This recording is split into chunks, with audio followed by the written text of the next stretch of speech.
شباب، لما أنا تجوزت قبل 20 سنة ما تخيلت إني راح أتجوز معلمة فلافل. تعالوا معنا اليوم نسوي فلافل.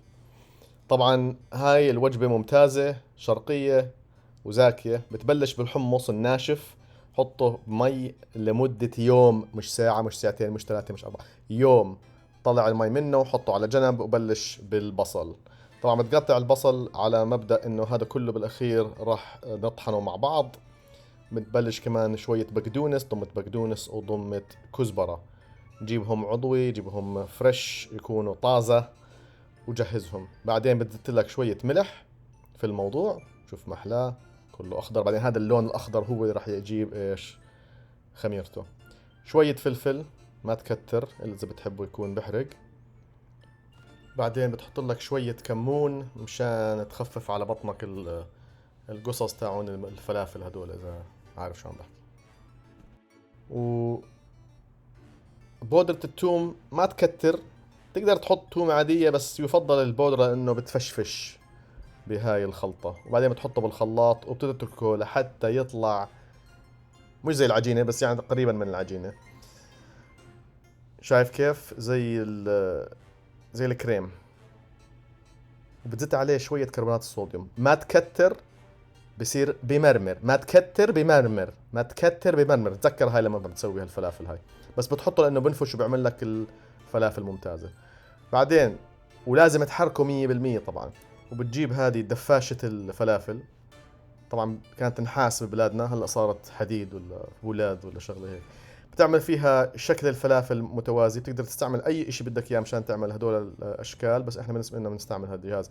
طبعا نستعمل زيت الافوكادو لانه صحي اكثر، نستعمل الاشياء العضويه لانه صحي اكثر. مع انه هذا فيه زيت وعم نقليه بنحاول نقلل الضرر اللي راح يصير. وطبعا دائما بتنظف وبتفلتر الزيت وبتغير الزيت على شكل منتظم. احنا اذا مش غلطانين بالمحلات الفلافل اللي كنا ناكل فيها زيت السيارات اللي كانوا يستعملوه، وكان عمره تقريبا 15 سنة فيه. كل تاريخ عمل الفلافل لهذاك المنطقة. طبعا في تحسن كتير والحمد لله. بس المهم بتستنى لحتى يصير لونهم هيك بني فاتح وبتطلعه. ما تخليك يعني كتير ينشوي وهو بهالزيت. واصلا لما تكون تتركه انت شوي شوي راح يغمق. فضلك اشتغل بهالموضوع. طبعا هاي وقعت معلمة الفلافل اللي تجوزناها قطع فلافل على اليمين وعلى الشمال، بس ما في اشكالية يعني لساتنا بنقدر جهودها والاكلة تاعتها. بس هاي الاكلة عن جد اكلة حلوة سهلة وطازة كتير وممتازة للصحة، وبتعطيك طاقة لكل اليوم إذا حابب.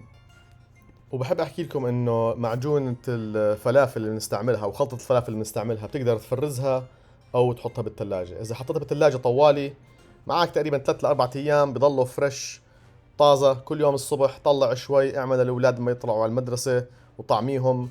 احنا هيك بنسوي. واذا ما اذا بخلص الفلافل عنا بصير الاولاد يطلعوا من غرفهم زي ما لما تقطع الانترنت عنهم، عرفت؟ في الطريقة الوحيدة. واذا فرزته بس طلعه وحطه بالثلاجة قبل بيوم، وبرجع حالته 100% وبضله طازة وبتقدر تسوي حبات جديدة. طبعا شوف الحبة، شوف السرقة. وهيو فشفشت ريحة الفلافل وبلشوا يجوا ياكلوه. نفس المبدأ. تقطع الانترنت بيجوا بدوروا على الانترنت عندك، بيجي بتطلع الفلافل بيجي بدوروا على الفلافل عندك. ما خلوا لنا شيء. هاي حتى بتخوتوا علينا يا زلمه. شو هالشغله هاي؟ طب خلونا نعمل شغله فيها. بحب احكي لكم الوصفه هذيك اللي سويناها. هي الخبز، واذا بتحبوا تطلعوا كيف تسووا هذا الخبز الممتاز للسندوتشات، هيو على اليمين في الرابط فوق. والحمص اللي شايفينه برضه هي رابط تاني، في رابط ورا رابط، لحقوا حالكم.